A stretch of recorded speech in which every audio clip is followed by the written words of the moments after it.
नमस्कार, ABC channel में आपका स्वागत है। मैं हूं सचिन श्रीवास्तव और आप मेरे साथ देखेंगे आजमगढ़ से जुड़ी खबरें। आइए नजर डाल लेते हैं आज की खास खबरों पर। खबर के प्रायोजक हैं Gomti Gramin Nidhi limited. Coming soon 9th anniversary. 9 वर्षों की समृद्धि और विश्वास पर आपका आभार।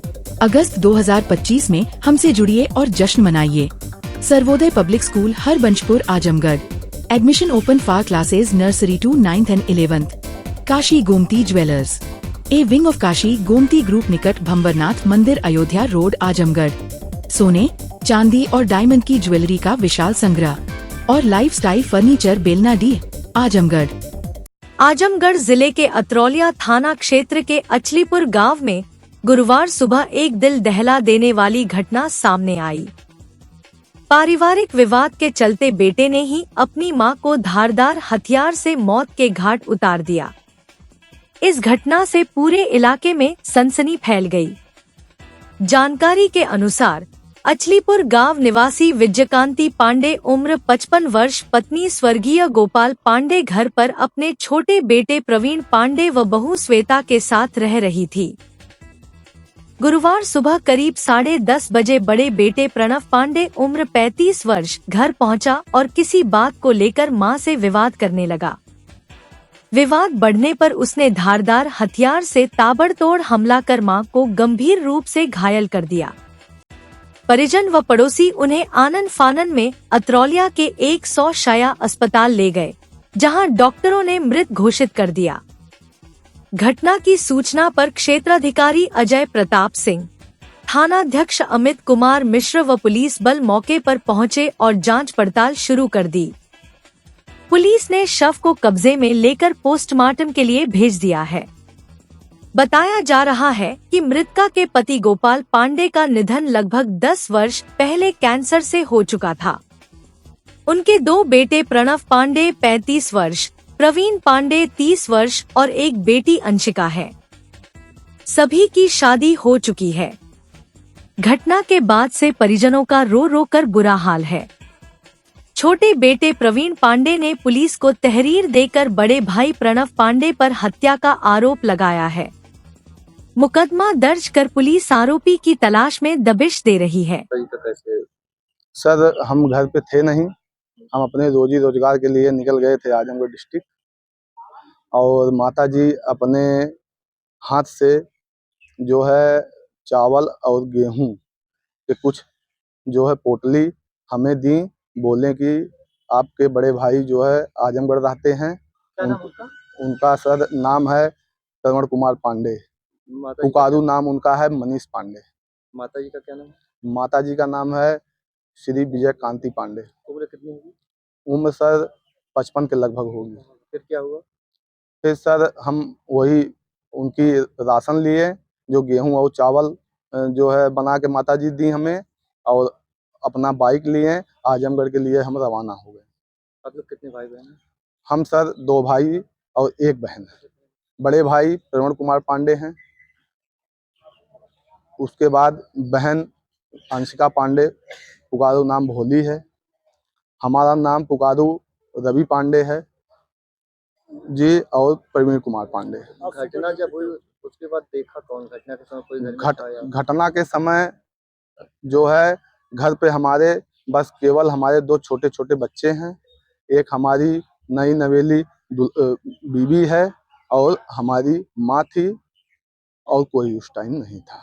किस बात को लेकर झगड़ा हुआ है? वो आपसी पारिवारिक विवाद को लेकर हुआ था। विवाद कितने दिनों से चल रहा है? ये लमसम 3-4 दिन से चल रहा था। हाँ, वो फोन पे चल रहा था, फेस टू फेस नहीं चल रहा था। अच्छा, मतलब वो आपके बड़े भाई आजमगढ़ रहते थे? हाँ, आजमगढ़ अपने बच्चों को पढ़ाने के लिए गए थे। अभी ये बता रहे थे कि माँ यहाँ से राशन चावल सब हाँ भेजती थी। हम लेके जाने वाले हैं सर, हम उनको लेके जाते थे। हमारे पिताजी के द्वारा लगाए गए द्वार पे 5-6 पेड़ आम है। आम जब फलता था तो उनके लिए हम ले जाते थे। तो आप आजमगढ़ गए, फिर क्या हुआ? आजमगढ़ सर गए तो यहाँ से कॉल गया हमारी पत्नी का कि अम्मा को कोठरी में बंद करके भैया आए हैं, धारदार हथियार से मारे हैं, बहुत खून बह रहा है, हम बहुत परेशान है, बहुत जल्दी आप आ जाइए। और भैया भाग गए हैं। मौके पे मृत्यु हो गई थी कि अस्पताल लाए थे? सर हम थे नहीं उस टाइम, गांव पड़ोस के लोग हमारे थे, वो हॉस्पिटल लेके आए हैं। यहाँ पे डॉक्टर साहब मृतक घोषित कर दिया। गांव अचलीपुर से यह सूचना प्राप्त हुई है कि एक लड़का है प्रवण पांडे, उसने अपनी सगी मां को पारिवारिक जमीन के बंटवारे को लेकर जो विवाद चल रहा था उसको लेकर धारदार हथियार से वार कर दिया है, जिसपे मौके पर ही महिला की मृत्यु हो गई है। तत्काल सूचना मिलते ही थाना प्रभारी मौके पर पहुंचे। मौके पर शव को पोस्टमार्टम के लिए भिजवा दिया गया है। तहरीर के आधार पर मुकदमा पंजीकृत कर लिया गया है। अभियुक्त की गिरफ्तारी के लिए प्रयास किए जा रहे हैं। जल्द से जल्द गिरफ्तारी सुनिश्चित की जाएगी और विधिक निस्तारण किया जाएगा। थाना फूलपुर पुलिस ने 18 अगस्त को पोस्टमास्टर के साथ लूट की घटना में शामिल एक अभियुक्त को मुठभेड़ के दौरान धर दबोचा। मुठभेड़ में अभियुक्त घायल हुआ है। पुलिस द्वारा घायल अभियुक्त समेत कुल 2 लुटेरों को पकड़ा गया। अभियुक्तों के कब्जे से 2 अवैध देशी तमंचा 315 बोर, 2 जिंदा कारतूस 315 बोर, 3 खोखा कारतूस 315 बोर, घटना में प्रयुक्त एक मोटरसाइकिल, एक लूट की मोबाइल, लूट के 4,270 रुपए नगद तथा वादी का आधार कार्ड, पैन कार्ड तथा लूटा गया बैग, जिसमें 4 पासबुक, एक रोलदार कापी बरामद किया गया। एसपी सिटी चिराग जैन ने घटना का खुलासा करते हुए बताया कि मुडियार से चित्रावल रोड पर डाकघर के पोस्टमास्टर के साथ लूट की घटना हुई थी। पोस्टमास्टर दयाशंकर यादव पुत्र राम प्रसाद यादव निवासी डुबकी, थाना निजामाबाद द्वारा तहरीर दिया गया था। अभियुक्तों सलीम पुत्र हबीब निवासी रौजाली अस्कान पठान टोला, थाना सरायमीर, उम्र करीब 23 वर्ष और अंश मौर्य पुत्र शिवकुमार मौर्य निवासी पुरानी मिर्चा मंडी कस्बा फूलपुर, थाना फूलपुर, उम्र 22 वर्ष तथा ऋषभ कश्यप पुत्र राजेश कश्यप निवासी वार्ड नंबर 13 मोहल्ला मीर हसनपुर, थाना सरायमीर और अरफात पुत्र अहमद उर्फ सोनू खान निवासी ग्राम मुडियार, थाना फूलपुर का नाम प्रकाश में आया। थानाध्यक्ष सच्चिदानंद यादव को मुखबिर से सूचना मिली। बदमाश आज फिर किसी आपराधिक घटना को कारित करने के लिए सफेद रंग के अपाची मोटरसाइकिल से सरायमीर की तरफ से मनरा के रास्ते फूलपुर की तरफ जाएंगे। पुलिस ने घेराबंदी की तब मनरा टिकरिया तिराहे पर मोड़ते समय मोटरसाइकिल अनियंत्रित होकर फिसलकर गिर गई।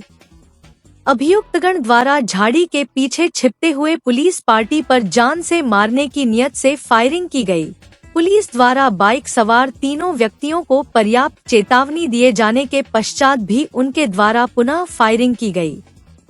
जवाब में पुलिस द्वारा फायरिंग की गई, जिसमें एक बदमाश के दाहिने पैर में गोली लगी, जिन्हें उपचार हेतु सीएचसी फूलपुर भेजा गया है। वह एक बदमाश को मौके पर पकड़ लिया गया तथा एक अन्य बदमाश अंधेरे का लाभ लेकर मौके से भाग गया। घायल गिरफ्तार अभियुक्त की पहचान सलीम पुत्र हबीब निवासी रौजाली अस्कान के रूप में तथा पकड़े गए दूसरे अभियुक्त की पहचान अंश मौर्य पुत्र शिवकुमार मौर्य निवासी पुरानी मिर्चा मंडी कस्बा फूलपुर, थाना फूलपुर, जनपद आजमगढ़ के रूप में की गई।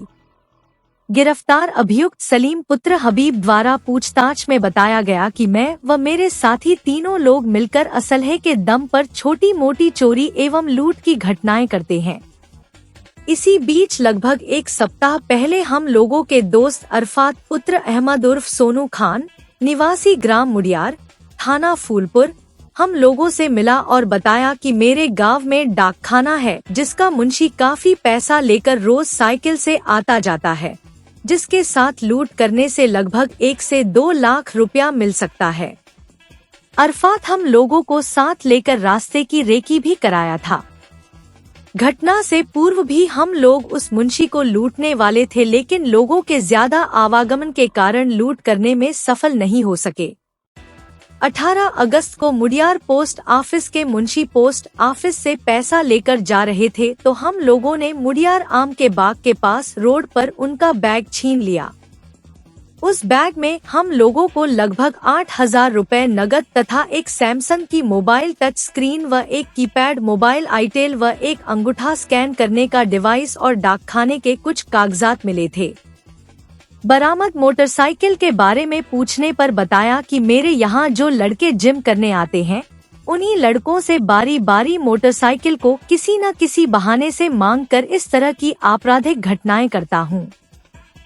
यह मोटरसाइकिल भी मेरी जिम में आने वाले दीपक कुमार पुत्र विनोद कुमार निवासी इटकोहिया थाना फूलपुर का है, जिनसे मैंने अपनी गर्लफ्रेंड से मिलने जाने के बहाने इसे मांगा था। देखिए, दिनांक 18 अगस्त को थाना फूलपुर के अंतर्गत मुड़ियार मोड़ के पास से एक छिनैती घटना कारित हुई थी, जिसमें एक पोस्टमास्टर हैं जो वहाँ पे काम करते हैं पोस्टमास्टरी का, उनके साथ एक बैग छिनैती हुई थी। उनके झोले में पासबुक, डॉक्यूमेंट्स थे और पैसे थे और 2 मोबाइल थे। उनको छीनकर ये लोग भागे थे। ये लोग इनके द्वारा, जो वादी के द्वारा बताया गया था कि 3 लोग थे, अपाचे पे बैठे हुए थे और ये लोग लेके छीन के भाग गए थे। इसमें तत्काल प्रभाव से मुकदमा दर्ज किया गया था। थाना प्रभारी क्षेत्राधिकारी द्वारा घटनास्थल का निरीक्षण किया गया था और इसमें 3 टीमें गठित करके सारे आसपास के कैमरों को सर्विलांस टीम की मदद लेकर सभी नंबरों को भी ट्रैक पे लगाया गया था। इसमें फिर 3 लोगों के नाम प्रकाश में आए थे जांच के दौरान, जिसकी गिरफ्तारी के लिए प्रयास किए जा रहे थे। एक व्यक्ति हैं इनमें सलीम पुत्र हबीब, उनको पुलिस मुठभेड़ में गिरफ्तार किया गया है। इसके अलावा अंश मौर्य, उनको गिरफ्तार किया गया है और जो इसके जो रेकी करके इसको चिन्हित करने वाले थे पोस्टमास्टर को, उनका नाम है अफरात, उनको अभी वांछित किया गया, उनकी गिरफ्तारी के लिए प्रयास किए जा रहे हैं। इसके अलावा एक अन्य व्यक्ति है ऋषभ कश्यप, उसको भी वांछित किया गया है। उसके द्वारा भी घटना कारित करने का प्रयास किया गया था, इसलिए उनको भी वांछित किया गया है और उसकी गिरफ्तारी के लिए प्रयास किए जा रहे हैं।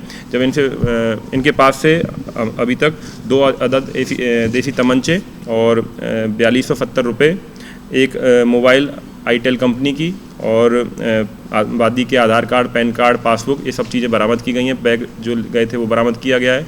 जिस मोटरसाइकिल से इन्होंने छिनैती की थी वो भी बरामद कर ली गई है। इनसे जब पूछताछ की गई तो उन्होंने बताया कि इनको संभावना थी, इन्होंने कई समय से रेकी कर रहे थे इस पोस्टमास्टर की, इनको संभावना थी कि वो झोले में 1 लाख से अधिक के रुपये लेकर चलता है। इसी के कारण इन्होंने चिन्हित किया था और जब इन्होंने लूट की थी उसमें 8,000 के लगभग रुपए बरामद हुए थे, जिसमें कुछ पैसे इन्होंने खर्च कर दिए और दूसरे साथी ले गए हैं और 4270 रुपये इनसे रिकवर किया गया है। शेष 2 अभियुक्तों की गिरफ्तारी के प्रयास किए जा रहे हैं। उनकी गिरफ्तारी जल्द से जल्द सुनिश्चित की जाएगी। जी, इनका आपराधिक इतिहास इसका पूर्व से नहीं रहा है। अभी जो वर्तमान में जो 2 मुकदमे पंजीकृत हुए हैं, यही इनके मुकदमे हैं। उनका भी आपराधिक इतिहास नहीं रहा है। गुरुवार को समाज कल्याण विभाग उत्तर प्रदेश द्वारा संचालित दशमोत्तर छात्रवृत्ति एवं शुल्क प्रतिपूर्ति योजनांतर्गत मंडल स्तरीय कार्यशाला का आयोजन हरिऔध कला केंद्र में किया गया। कार्यशाला की अध्यक्षता जिला विकास अधिकारी संजय सिंह ने की। अपने संबोधन में कहा कि निर्धन परिवारों के छात्रों के लिए छात्रवृत्ति अत्यंत महत्वपूर्ण साधन है, जो उन्हें आर्थिक बाधाओं के बावजूद उच्च शिक्षा प्राप्त करने में सहायता प्रदान करती है। उन्होंने उपस्थित अधिकारियों एवं संस्थानों के प्रतिनिधियों से अपील की कि वे समय सारिणी के अनुरूप कार्य को समयबद्ध तरीके से पूरा करें। जिला समाज कल्याण अधिकारी राजेश चौधरी, सहायक निदेशक समाज कल्याण सिद्धार्थ मिश्रा ने योजना के बारे में विस्तार से जानकारी दी। उन्होंने बताया कि अनुसूचित जाति जनजाति के लिए वार्षिक आय सीमा 2.5 लाख तथा सामान्य पिछड़ा अल्पसंख्यक वर्ग के लिए 2 लाख निर्धारित है। निजी शिक्षण संस्थानों के छात्रों के लिए अधिकतम आयु सीमा 40 वर्ष, जबकि राजकीय अनुदानित संस्थानों के डॉक्टरेट पाठ्यक्रमों के छात्रों के लिए कोई आयु सीमा नहीं है। छात्रवृत्ति हेतु 75% उपस्थिति अनिवार्य है। कार्यशाला में मंडल के 3 जनपदों से आए शिक्षण संस्थानों के प्राचार्य, प्रधानाचार्य और नोडल अधिकारियों द्वारा छात्रवृत्ति संबंधी समस्याएं रखी गयीं, जिनका समाधान अधिकारियों द्वारा मौके पर किया गया। योजना जो लागू है अपने प्रदेश में, उसके समुचित क्रियान्वयन के लिए एक कार्यशाला का आयोजन किया गया है, जिसमें आजमगढ़ मंडल के 3 जनपदों के विभागीय अधिकारीगण, समाज कल्याण अधिकारी, समाज कल्याण विभाग के अधिकारीगण, पिछड़ा वर्ग कल्याण विभाग के अधिकारीगण व अल्पसंख्यक कल्याण विभाग के अधिकारीगण, मंडलीय अधिकारी भी और जनपद स्तरीय अधिकारी उपस्थित हैं। उसके साथ साथ इन 3 मंडलों के दशमोत्तर छात्रवृत्ति के जो भी संस्थान हैं, उनके प्रधानाचार्यगण, नोडल अधिकारी छात्रवृत्ति भी उपस्थित हैं। उद्देश्य ये है कि जो छात्रवृत्ति वितरण के में जो परेशानियां आती हैं, महसूस की जाती हैं संस्थानों द्वारा या विभागीय अधिकारियों द्वारा, पोर्टल के माध्यम से ये संचालित होती है, तो उनके बारे में पूरा उनको जानकारी देना और जो समय सारणी शासन द्वारा निर्धारित की गई है, उस निर्धारित समय सारणी में कैसे इन सभी कार्यों को पूर्ण किया जाए, उसी विषय की कार्यशाला है और जिसमें आज मैं उपस्थित हुआ। यह कार्यशाला अभी चलेगी जब तक ये पूरी नहीं। 21 किलोमीटर लंबे कप्तानगंज अहरौला मार्ग विगत 5 सालों से खराब पड़ा है। खस्ताहाल कप्तानगंज अहरौला मार्ग को लेकर जिला पंचायत सदस्य हरिकेश ने मुख्यमंत्री को जिम्मेदार ठहराया है। उनका कहना था कि यह उत्तर प्रदेश की सबसे खराब सड़क है। सड़क के खराब होने से दुकानदार, राहगीर, बच्चे, बुजुर्ग, छात्र सभी परेशान हैं। स्थानीय लोगों ने कई बार धरना प्रदर्शन किया लेकिन कोई सुनवाई नहीं हुई। लगभग 1.5 दशक से यह मार्ग जर्जर स्थिति में है। यात्रियों को लगातार मुश्किलों का सामना करना पड़ रहा है। इस मार्ग पर रोजाना एक्सीडेंट होते रहते हैं। कई छात्रों तक की जान जा चुकी है। उन्होंने कहा कि अगर यह सड़क नहीं बनाई जाती तो वह क्रमिक आंदोलन के लिए बाध्य होंगे। के द्वारा मुख्यमंत्री जी को ज्ञापन देने आजमगढ़ के अंदर आए हैं। हम लोग ज्ञापन देने इसलिए आए हैं कि जो अहरौला से कप्तानगंज मार्ग 21 किलोमीटर मार्ग है, वो काफ़ी टूट चुका है। उस पर किसी शासन या प्रशासन की निगाह पूरी तरह से नहीं है। हम लोग इसलिए यहाँ ज्ञापन देने आए हैं मुख्यमंत्री जी महोदय को, डीएम साहब के द्वारा, कि जनहित को देखते हुए उस रोड को जल्द से जल्द बनवाया जाए। अगर उस रोड को नहीं बनवाया, इसलिए कि वहाँ पे चाहे हमारा बसही बाजार हो, मोलनापुर हो, कप्तानगंज हो, अहरौला हो, मरना हो, जितने भी दुकानदार लोग हैं, रोड खराब हो जाने की वजह से वहाँ पे आवागमन लोगों का बाधित, जनमानस वहाँ पे आ जा नहीं पा रहा है। इसलिए लोगों को वहाँ पे बिक्री नहीं हो पा रही है। और दूसरी तरफ अगर हमारी बहनें हैं जिसका अगर किसी को प्रसव पीड़ा कराना हो, अगर उसको सदर हॉस्पिटल आना हो, उनको आने में कभी दिक्कतों का सामना करना पड़ता है। उस रोड को टूटने की वजह से ना जाने कितने लोगों को दुर्घटना का शिकार हो चुके हैं, कितने लोगों को मृत्यु हो चुकी है, ना जाने कितने लोगों को कमर दर्द कर रही है, कितने लोगों को ना जाने क्या क्या दिक्कत हो जा रहे हैं, परेशानियों का सामना करना पड़ा। इसलिए मैं मुख्यमंत्री महोदय को इसलिए ज्ञापन देना है, जनहित में देखते हुए इस रोड को तत्काल बनवाने की काम करें। अगर इस रोड को नहीं बनवाया गया तो मैं अपने क्षेत्रवासियों की तरफ से और पूरे जनमानस की तरफ से उस रोड पर अनशन करूंगा, क्रमिक अनशन करूंगा, भूख हड़ताल करूंगा, आमरण अनशन करूंगा। अगर उसके बावजूद अगर मुख्यमंत्री जी संज्ञान नहीं लेते हैं तो मैं पूरे क्षेत्र के लोगों को ले जाकर मुख्यमंत्री कार्यालय घेरने का भी काम करूंगा। इसके बाद जिला पंचायत कार्यालय अध्यक्ष। हाँ प्रदीप भैया, आपने गवाह है। हमने जब भी जिला पंचायत की मीटिंग होती है, जब महीने साल में 2 बार होती है, आपने देखा होगा, चाहे वहाँ पीडब्ल्यूडी के चीफ बैठते हो, चाहे डीएम साहब बैठते हो, चाहे कोई भी बैठता हो, चाहे सीडीओ साहब बैठते हो, चाहे जिला पंचायत के अध्यक्ष जी बैठते हो, हमने सब लोगों के बार बार वहाँ पे मैंने आवाज़ उठाया है कि जनहित के देखते हुए इस रोड को बनवाया जाए। लेकिन मैं कहना चाहता हूँ, चाहे डीएम हो, चाहे यहाँ के पीडब्ल्यूडी के चीफ हो, वो बेचारे क्या करेंगे? रोड तो मुख्यमंत्री जी पीडब्ल्यूडी विभाग के मालिक हैं, रोड तो उनको बनवाना है। इनको क्या करना है? इनको बजट बना के दे देना है। इनकी कोई गलती नहीं है। अगर किसी की गलती है, इस उत्तर प्रदेश सरकार के मुख्यमंत्री जी की गलती है, उनकी वजह से ये रोड नहीं बन पा रहा है। डिजिटल क्रॉप सर्वे के कार्य में लगाए गए पंचायत सहायकों ने 4 सूत्रीय मांगे पूरी होने तक कार्य बहिष्कार का निर्णय लिया है। गुरुवार को पंचायत सहायक यूनियन ने अपनी मांगों को लेकर जिलाधिकारी को ज्ञापन सौंपा। ज्ञापन में मांग की गई कि उच्च गुणवत्तायुक्त मोबाइल फोन उपलब्ध करवाया जाए। जिस भी विभाग का कार्य हमसे लिया जाना अपेक्षित हो, उस विभाग द्वारा हमें प्रोत्साहन राशि, पारिश्रमिक आदि के स्थान पर एक निश्चित सम्मानजनक मानदेय दिया जाए। वर्तमान में मानसून का मौसम होने के कारण जंगली जंतुओं, सर्प, बिच्छू आदि से जान का जोखिम है। प्राकृतिक आपदा में मृत्यु भी हो सकती है, जो पूर्व में हम सभी ने देखा है। ऐसे स्थिति में 10 लाख का बीमा कराया जाए और अनहोनी पर विशेष आर्थिक राशि एवं परिवार के सदस्य को सरकारी नौकरी दी जाए। कि हम लोग आजमगढ़ जिलाधिकारी महोदय के पास आए हैं। हम लोग की पंचायत सहायकों की वर्तमान समस्या ये है कि हम लोग को जो है राजस्व विभाग और कृषि विभाग का जो काम है क्रॉप सर्वे का, उसमें पंचायत सहायकों को जोड़ दिया गया है और क्रॉप सर्वे का हम लोग पूर्ण रूप से बहिष्कार करते हैं, क्योंकि क्रॉप सर्वे जो है इस वक्त बरसात का मौसम है और हम लोग को जो संसाधन भी हमारे पास नहीं है, जो चीज़ हम लोग मांग रहे हैं वो विभाग हमें प्रोवाइड नहीं करवा रहा है। हमारी इसमें मांगे ये है कि अगर हम क्रॉप सर्वे जो लेखपाल लोग पहले करते थे, इसमें अगर हमें जोड़ा गया है तो उसमें जो लेखपालों के जो मानदेय होता है, उनका जो वेतन होता है वो हमसे कई गुना अधिक है। हमारा मानदेय सिर्फ मात्र 6,000 रुपये अल्प मानदेय है। इसमें हम लोग की क्रॉप सर्वे में ये मांगे हैं कि हमें एक मोबाइल फ़ोन उपलब्ध करवाया जाए और साथ में हमें जो है 5 रुपये प्रति गाटा जो दिया जा रहा है वो हटाकर हमें एक निश्चित मानदेय दी जाए। और तीसरी मांग ये है कि अगर हम इसका काम करते हैं तो हमें उसका पूरा क्रेडिट भी दिया जाना चाहिए, क्योंकि पिछली बार हम लोगों ने आयुष्मान कार्ड बहुत संख्या बनाया था लेकिन उसका श्रेय हमें नहीं मिला था। और चौथी हमारी मांग है कि अगर किसी भी पंचायत सहायक को क्रॉप सर्वे को जाते हैं खेत में करते वक्त कोई सर्प बिच्छू कोई भी अगर ऐसे जो जंतु हैं घटना होती है तो उसमें परिवार के जो सदस्य को एक सरकारी नौकरी दी जाए और 10 लाख रुपए का आर्थिक सहयोग दिया जाए। ये 4 हमारी मुख्य बिंदु हैं। तो इसमें हमारा स्पष्ट यही कहना है पंचायत सहायक यूनियन उत्तर प्रदेश की तरफ से कि अगर ये 4 बिंदु हम लोग का नहीं मांगा जा रहा है तो हम लोग किसी भी हाल में ये क्रॉप सर्वे का बहिष्कार नहीं करते हैं। और ये क्रॉप सर्वे के लिए लगातार तहसीलदार महोदय का, उप जिलाधिकारी महोदय का और ब्लॉक स्तर पे ADO और BDO का लगातार दबाव बन रहा है। लेकिन हम लोग स्पष्ट ये कहना चाहते हैं कि हम लोग किसी भी दबाव में नहीं आने वाले हैं और हम लोग युवा हैं, समझदार हैं, शिक्षित हैं, गाँव के टॉपर हैं, तो हम लोग किसी भी दबाव में नहीं आएंगे। और इसी के लिए आज कई ब्लॉक अध्यक्ष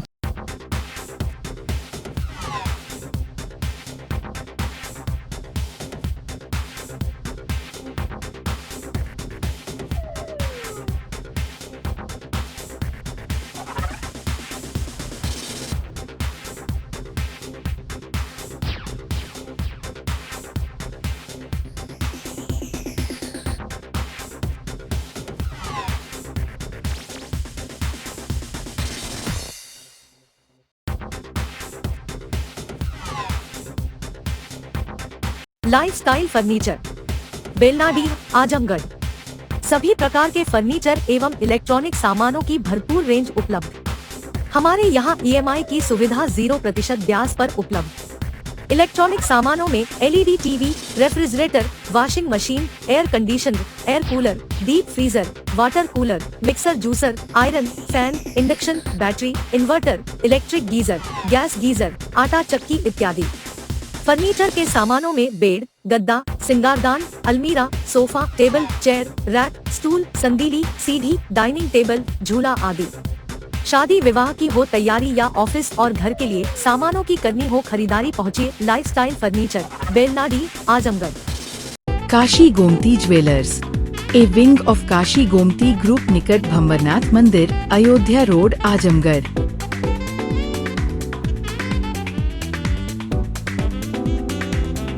गोल्ड, डायमंड और सिल्वर की ज्वेलरी का विशाल संग्रह।